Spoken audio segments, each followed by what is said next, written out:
taking your mindset next level to get next year's results today with me, your host, Brandon Foster. Are you a badass peep with big dreams, ready to turn your unrealistic goals into reality? Confident AF Live is the gateway to enormous new opportunities and unlimited possibilities. The unrealistic can suddenly become realistic for you if you believe it. Are you ready to take your dreams and results to the next level? Then stay tuned as we help crack open the door to new ways of impactful thinking and believing about yourself with mindset practices for badass people like you. Confident AF Live starts right now. What up, everybody? Welcome to Confident AF Live. You are here. You are made it. We all made it. We all made it to another week. I'm super excited to be with you all today. If this is your first time watching or listening, thank you. If it's your second time, thank you. If you have been with us, I think we're on our 16th episode. Thank you to you too. I have a very amazing, excited episode for you all today that I can't wait. And I was just talking to Sierra, our producer, and I was like, boo, I didn't put it in the system so you guys can see what we're actually talking about today. And she said, that's okay. It'll just be a surprise. I think she said scare surprise. So what are we going to talk about today? You all know that my purpose here is to help you to believe in yourself like you've never, I don't know why I'm sing-songing it, believed in yourself before. And today, I just have to riff on certain things that I've heard people tell business owners that just does not serve you at all. It's half business owners, half just life stuff. So I need to, before I go into this, I need to remind you of a couple of truths about mindset, which is, first of all, anything you choose to think, you give power to over your life, whether that's a positive thought or a negative thought, it doesn't matter. You give energy to it, you give power to it over your life. This is why, if you're faith-based, the Bible says, do not curse other people, do not curse yourself, and do speak God's words over your life, okay? Number two, a belief is just a pattern of thought. It's something you choose to think over and over and over again.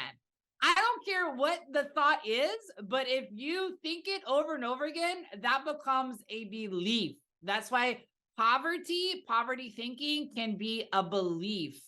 Thinking that you're not smart enough, you're not good enough can be a belief.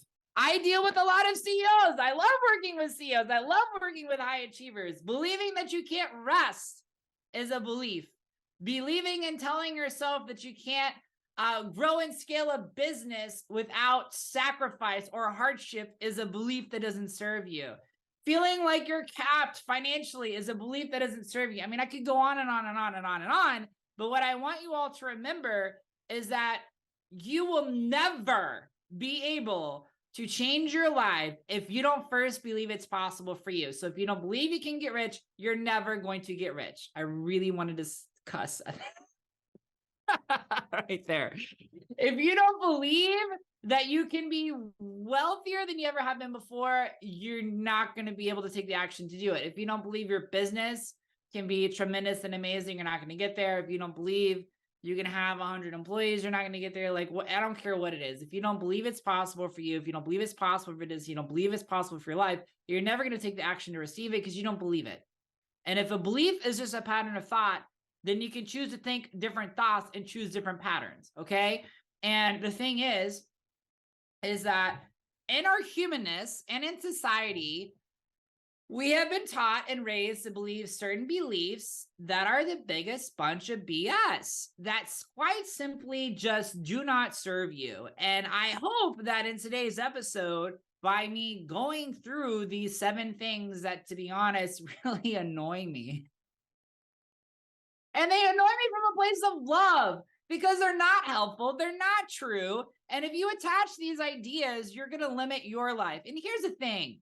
If you're a parent, if you're a grandparent, if you are a business owner, if you attach any of these ideas or beliefs, you know who suffers?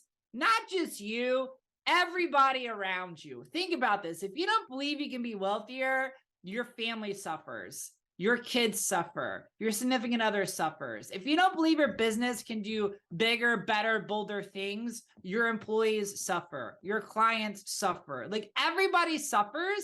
But the cool news is, and I love this so much because this is the ripple effect that happens when people choose to work with me, is that when you change your mindsets, you will create massive changes in everybody else's life around you. So when you believe you can be more wealthy and start taking action to that, your kids are going to be wealthier. Your significant other is going to be more abundant. When you believe that your business can do better, have more clients, serve more fully, deliver a higher level of customer service and value, then your clients win. Your team members win. Your mindsets will automatically limit how far your children can go, how far your employees can go, how far your significant other can possibly go, and more, because who you surround yourself with, your mindset, whether you want it to or not, is going to directly impact and infiltrate their life in either a positive way or in a negative way. I feel like I could end the podcast right there. And I haven't even talked about the 7 things. Okay, 7 things that society or religion or parents or caregivers or brother, sister, or aunt, uncle, it really doesn't matter. I'm just going to say these are the 7 things humans tell us that don't serve us. And these humans tell us these things to keep us safe because of their own insecurities. That's all it is. Because people don't like people who are insecure and would rather be victims, want to keep everybody on their level than to see other people rise up. That's just how it is. So number 1, it's bad to desire nice things, to be abundant, and to be wealthy. How many of you ever heard a friend or family member be like, I don't know why anybody would spend that kind of a money on that vacation, or spend that kind of a money on that kind of car, or spend that kind of a money on that kind of a dress or that kind of a purse? And the truth is, what's really happening is they would rather say that it's a bad decision and judge that person for spending their money that way because it's a waste of money. And the truth is most of the time, those very people that judge those people are judging those people because they wish they could afford it and they can't, and they're judging them to make themselves feel better. And the truth is that desiring to be wealthy is a beautiful thing when you realize that God is source and universe is abundant. That abundance and wealthy things is really just a sign of worthiness and allowance of love into your life in exchange of value. Then what you realize is that wanting nicer things just means stepping into more of your worthiness, more of your God-given birthright. Because if you think about it, all of the greatest things that we have now that we take for granted in life all started as luxury. I was watching 1883, which is like the prequel to Yellowstone.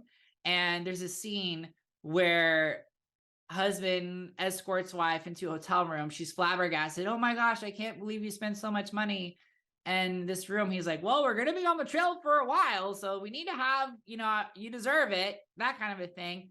And she goes, oh my gosh, there's a bathtub in our hotel room? And he's like, yes, and they have hot water. And she goes, oh my gosh, delivered to the room? He's like, yes. And then she goes, do you know there are rooms in New York where you have the water brings right in? Can you believe that? Now it would be laughable to us in the United States to think that you can't have warm water into any room, any bathroom. But back then that was a luxury. And in fact, seatbelts were luxury items.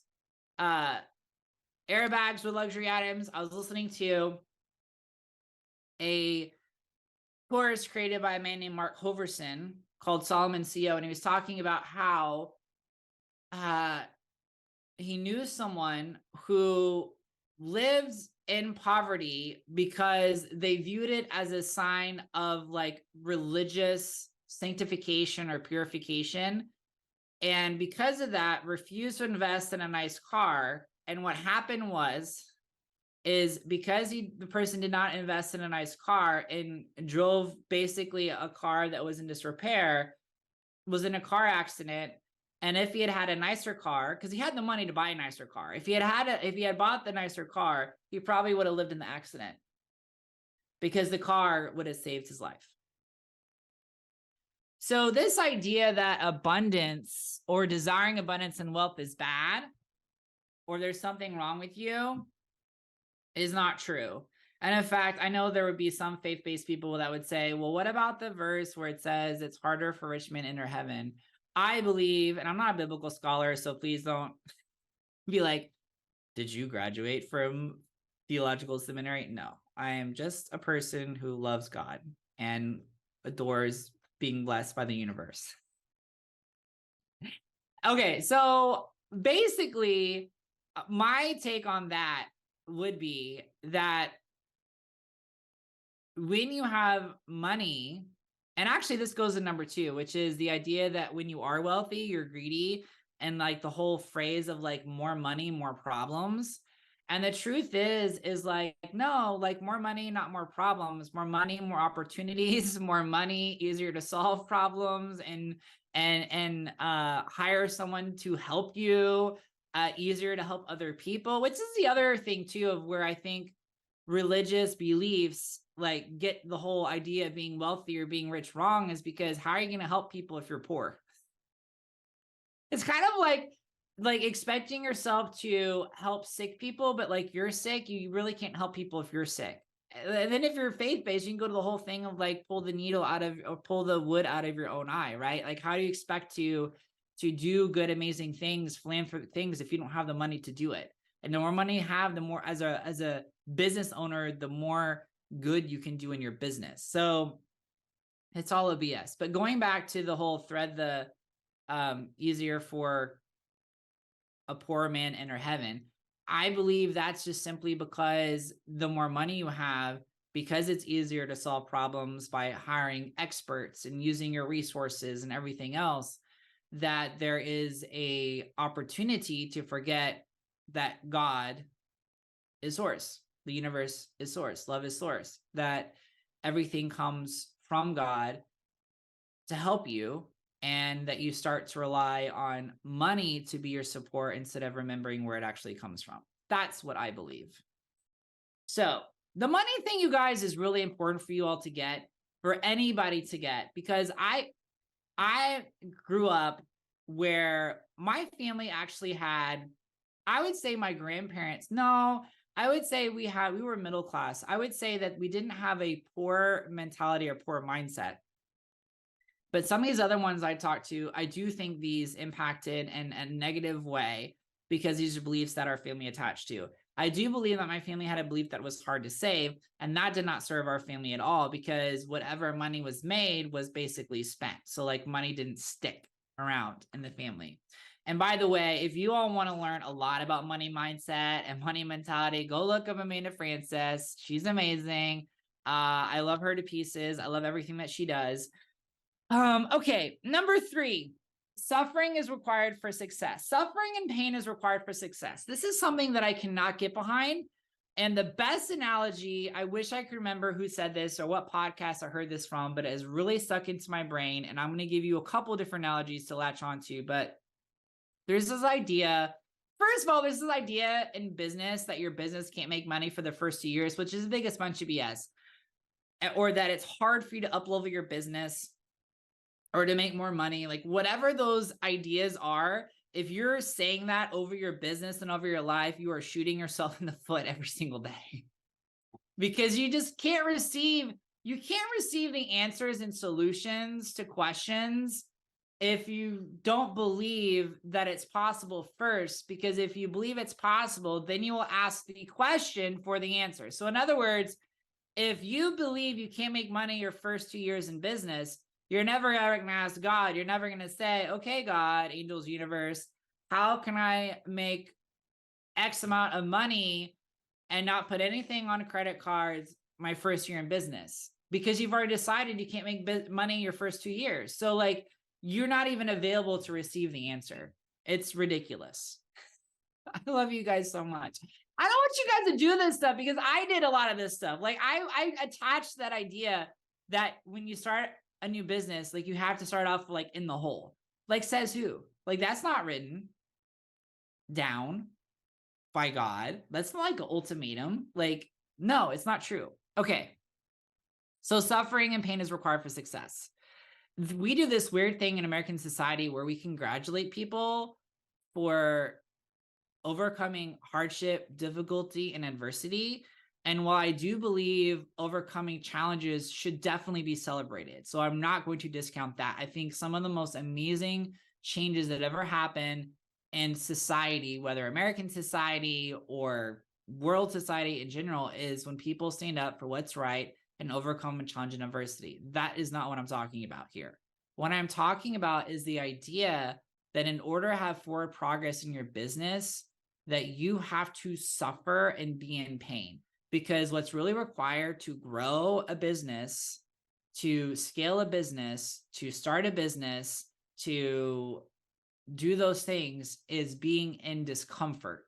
And the best analogy I heard, coming back to what I said earlier, the best analogy I've heard is the difference between going to the gym and straining yourself with weights to tear the muscles so they build back up. That is uncomfort.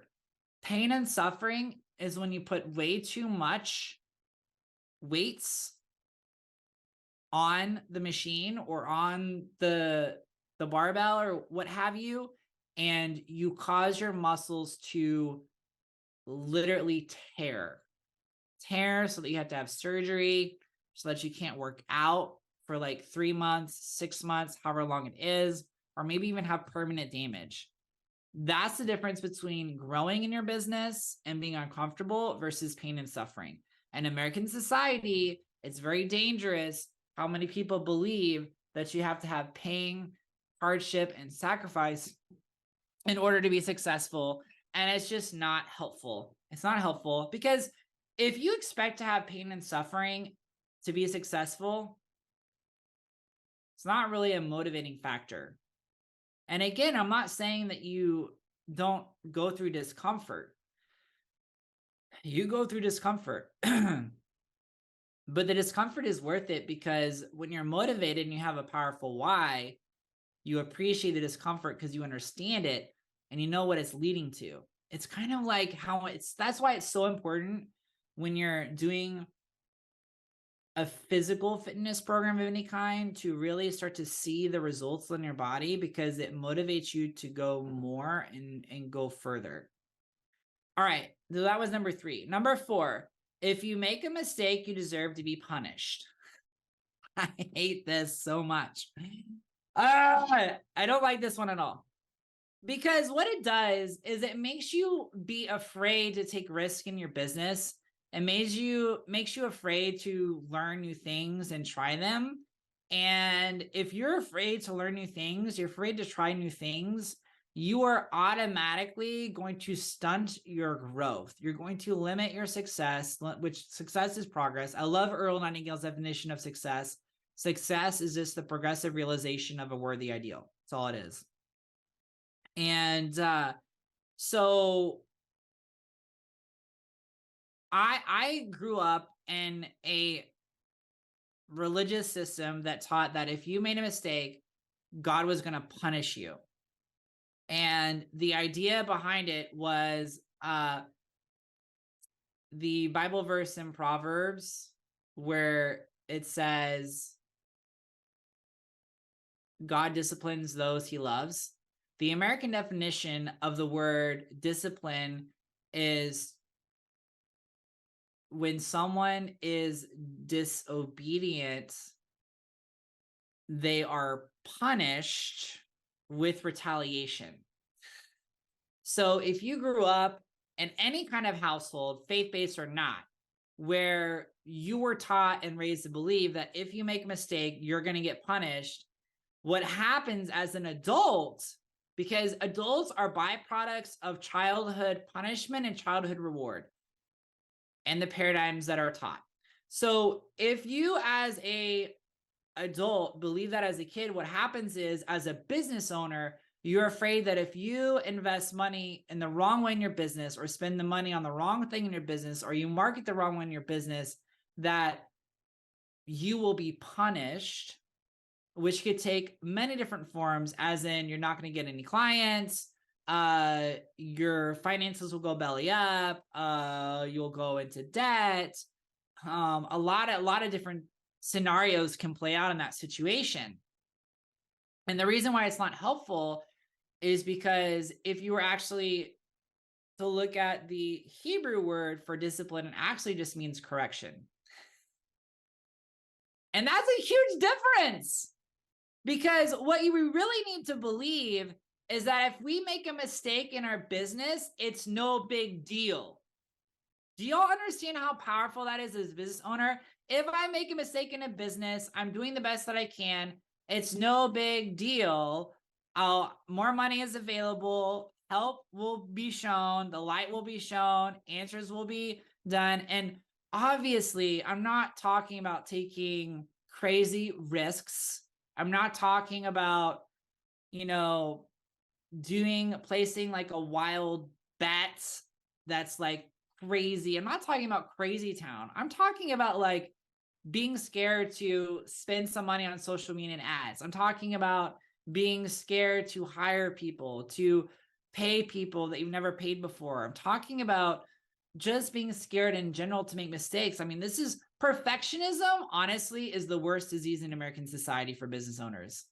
Because if you're worried about things being perfect before you launch, perfection doesn't exist. There's always room for improvement. That doesn't mean you don't strive for excellence. That doesn't mean you don't test a product before you deliver it.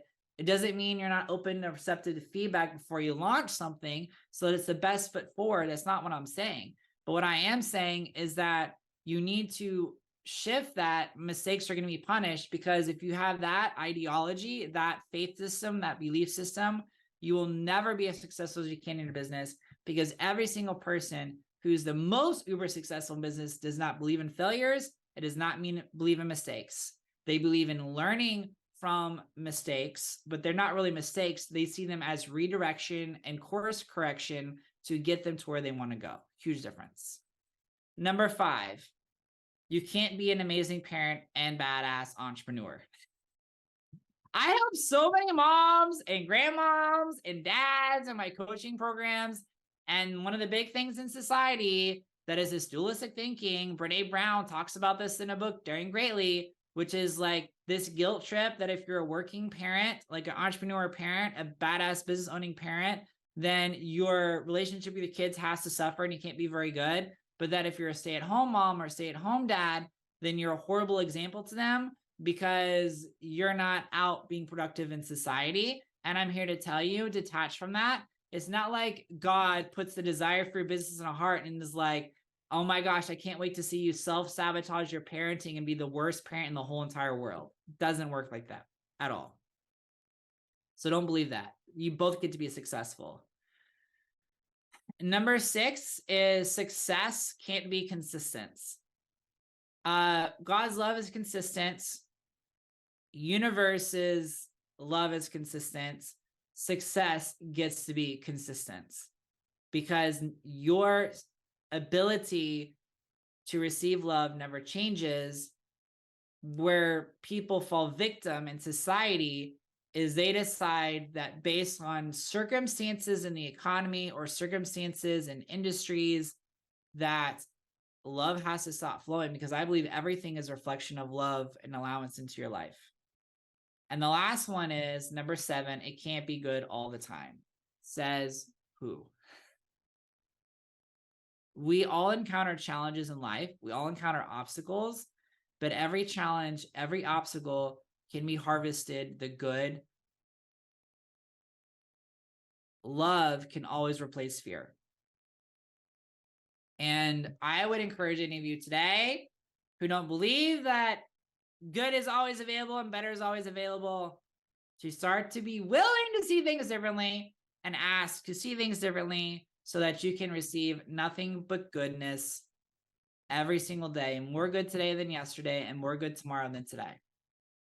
It's actually, my prayer is that very thing for gratitude, that I have more gratitude today than yesterday and more gratitude tomorrow than today. I love you so much. I hope you enjoyed this riff. This was 7 things society tells us that don't serve us. And if you haven't, make sure you follow me on Instagram at Brandon R. Foster and check out me on YouTube as well to watch these on replay. I love you so much. Have a great day. You have been listening to Confident AF Live, taking your mindset next level to get next year's results today with host Brandon Foster on transformationtalkradio.com. Listen or watch live every Wednesday, 12 p.m. Pacific, 3 p.m. Eastern, where I help badasses like you with big dreams learn to take their impact and results next level, turning those unrealistic goals into reality. Confident AF Live is the gateway to enormous new opportunities and unlimited possibilities. For more information, get in touch with me, Brandon, at BrandonRFoster.com.